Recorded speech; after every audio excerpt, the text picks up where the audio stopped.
Bueno, un punto especial que por ahí siempre tratamos o la gente compara lo que es maíz con sorgo, que son muy similares, pero una de las principales diferencias que nosotros vemos en cuanto al manejo es que es la densidad.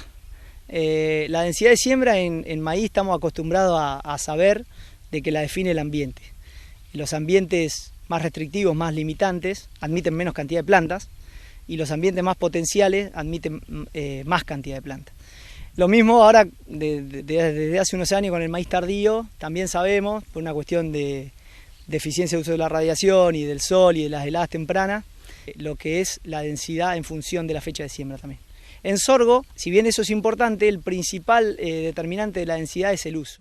Cuando nosotros pensamos en un sorgo para forraje, para pastoreo como verdeo, aparte de elegir el híbrido, tenemos que elegir una densidad acorde a ese manejo, que significa tener muchas plantas para que cubran rápido el suelo y me generen buen volumen de forraje. Tenemos que sembrar densidades muy altas, 18 o 20 kilos. Si estamos pensando en cosechar grano, necesitamos justamente todo lo contrario, pocas plantas que nos puedan alojar una buena panoja y que nos dé ese grano que estamos buscando. Entonces necesitamos plantar bajas densidades, 6, 7 kilos. Cuando el objetivo es diferirlo o picarlo, necesitamos un poco de las dos cosas, porque necesitamos ese volumen, pero también necesitamos calidad, grano. Entonces tenemos que combinar, y así como combinamos el tipo de híbrido, combinar la densidad. Sembramos 10 kilos, 11 kilos, buscando ese volumen, pero también obtener grano y obtener calidad. Así que es un poco la diferencia entre lo que es el maíz, la decisión de manejar la densidad de maíz, que como decía, la define un poco el ambiente o la fecha de siembra. En sorgo la define, más allá de eso, lo que más la determina es la utilización posterior. Y respecto al tema del periodo crítico, siempre decimos que es un cultivo estable, es rústico, pero tiene algunas limitantes, que es el tema del control de maleza. Hay que ser muy cuidadoso para lograr buenos sorgos en el control de maleza. Sabemos que el espectro de control es más acotado que el maíz por disponibilidad de herbicidas, por tipo de mejoramiento, pero debemos ser muy eficientes, sobre todo en los barbechos, que es donde más podemos hacer en cuanto al control de malezas, y asegurar buenas emergencias. El sorgo es una semilla chica y nosotros hablamos siempre de dos periodos críticos. El periodo crítico de formación de grano, igual que el maíz, clásico, para determinar el rendimiento, pero un periodo crítico que nosotros consideramos que es la emergencia. Hay muchos sorgos que fracasan por malas emergencias, por seca, por competencia de malezas.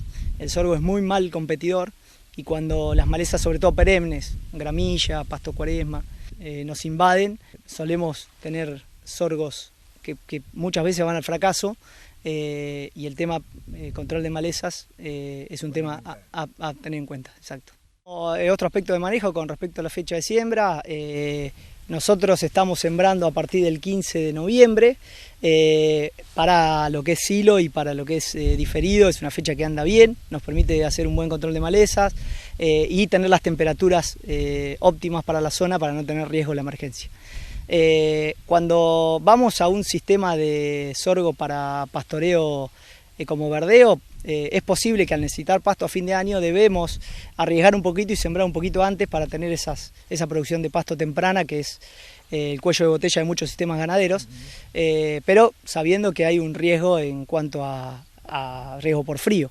Más o menos está desfasado un mes, 40 días respecto a lo que es un maíz clásico de primera, en cuanto a fecha de siembra y a fecha de picado. Hoy estamos picando 12, 13 de abril un sorgo, cuando hace 40 días picamos los maíces, y bueno, y vendría a tener un nicho similar a lo que puede llegar a ser un maíz tardío o un maíz de segunda. ¿Qué pasa? ¿Qué alternativa tiene el sorgo como cultivo de segunda, en primer término? Y para que después te explayes también contándome si genéticamente se ha mejorado algo con respecto al ataque de las plagas, pájaros, cotorras, palomas. Respecto al cultivo de segunda, es un cultivo que por fecha podría ser un cultivo de segunda. El problema que vemos en la zona, comparado con la zona más sorguera del norte de Buenos Aires, sur de Santa Fe, o más al norte todavía, es el ciclo. Si nosotros vamos a sembrar cultivo de segunda o sorgo de diciembre, vamos a hablar, tenemos que elegir híbridos de ciclo intermedio corto, si la idea nuestra es